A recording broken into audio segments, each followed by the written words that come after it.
कहे धिक्कार है। केवल सरकार बनाने के लिए, सत्ता पाने के लिए अपने बाप को कोई गालियां देने लगे, इससे नीचा कोई व्यक्ति हो ही नहीं सकता, इससे गंदी मानसिकता कोई नहीं हो सकती। हाँ भाई, धर्म तो स्वतंत्र है, धर्म में कोई महाराज किसी तरह का द्वेष नहीं होना चाहिए, धर्म के प्रति किसी तरह की पॉलिटिक्स नहीं होनी चाहिए।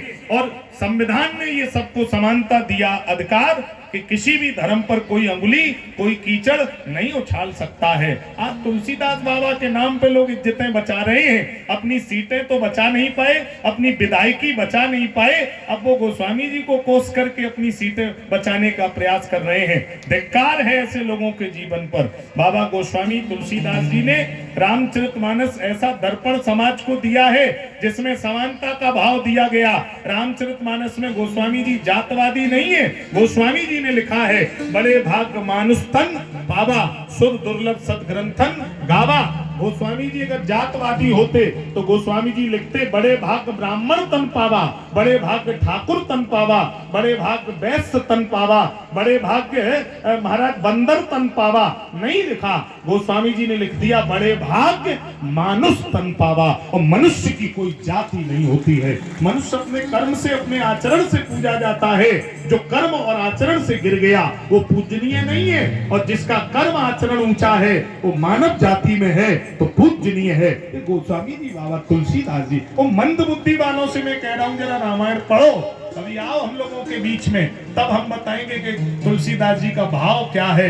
उन्होंने कहीं किसी जाति का कोई उसमें नहीं हस्तक्षेप किया है। उन्होंने तो सिया राम मैं सब जग जानी। अगर वो जातवादी होते तो सब जग में बोलो वर्ण व्यवस्था के चारों लोग आते हैं कि नहीं, लेकिन उन्होंने कह दिया कि सिया राम मैं सब जग जानी। चाहे किसी भी वर्ण का हो, किसी भी जाति का हो, सबको मैं प्रणाम कर रहा हूँ, सबको मैं नमन कर रहा हूँ। तो जो व्यक्ति सारे नीचे ऊपर से लेकर वर्ण व्यवस्था की पूरी श्रृंखला को प्रणाम कर रहा है तो वो जातवादी कैसे हो गया? वो व्यक्ति ही आज कुछ महाराज देशद्रोहियों के, कुछ बुद्धिस्ट लोग, मैं कड़े शब्द बोलना चाह रहा हूँ, बुद्ध धर्म बहुत अच्छा धर्म है, बुद्ध हमारे धर्म में भगवान का अवतार माना गया है, लेकिन कुछ नए बुद्धिस्ट इतने गधे मूर्ख पैदा हो गए हैं जो बुद्ध भगवान का नाम डुबोने में लगे हैं।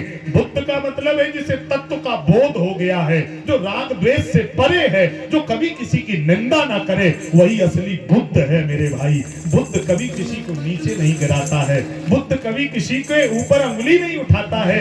बुद्ध तो चिदानंद रूपम शिवोहम।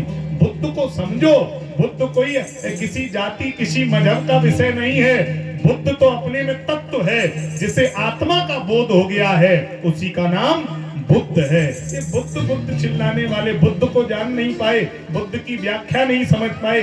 बुद्ध कोई दुकान का कोई महाराज खिलौना थोड़े ही जो आप तमाशा लेकर घूम रहे हैं। बुद्ध तो तत्वदर्शी, वो भगवान का स्वरूप है, उसको समझने के लिए बहुत प्रयास करना पड़ेगा, तब बुद्ध धर्म आप समझ पाओगे। ये बुद्ध धर्म लेने से केवल ये काम चलने वाला नहीं है मेरे भाई। तो सनातन धर्म सबसे सुंदर धर्म है। हमारे यहाँ विश्व का कल्याण हो कहा जाता है। हम लोग एकता में अनेकता, विविधता को जीने वाले लोग हैं। हम लोग सबके साथ चलने वाले लोग हैं। हम लोग भारत माता की जय करने वाले, और भारत में जितने लोग रह रहे हैं सबकी जय हो रही है, उसमें किसी भी जाति का हो, धर्म का हो, क्योंकि भारत माता की जय, भारत माता की जय, भारत माता की। तो भारत के भीतर जितने लोग हैं सबकी जय है। तो इस चीज को आप चिंतन करिए। किसी ने कहा गोस्वामी जी तो बड़े गलत हैं। हाँ, बंदहु गुरुपद पदम परागा, सूरज सुभाष सरस अनुरागा। मैं आग्रह करना चाहूंगा हम लोगों को बहुत होशियार